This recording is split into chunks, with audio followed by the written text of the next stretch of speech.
Sebab itu aku nak cari perempuan yang berpuluh kali lebih baik lagi daripada kau. Ya, doakan abang bahagia. Abang! Abang sakit, Abang! Oh, tahu sakit. Tolong Abang. Kak Nia, cepatlah. Dia nak makan ayam tu. Jap. Dengar tak? Dengar apa? Jangan Loli, Abang. Tolong jangan Loli. Dia nak pergi mana, Bang? Abang kesiankan Lia ni. Lia minta maaf. Lia tak ada niat nak melawan cakap Abang. Abang, Lia tak tahu nak cakap apa lagi dah. Abang yang kata Lia ni dah gagal jadi isteri Abang. Apa lagi yang Lia nak pertahankan, Bang? Lia dah tak ada apa-apa lagi nak bagi ke Abang. Yang ada hanya nyawa Lia, Bang.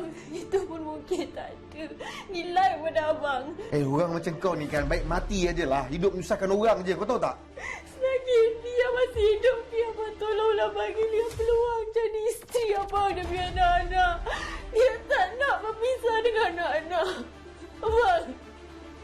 Abang Lia lebih rela dimadukan. Abang buatlah apa yang Abang suka. Lia reda, Abang.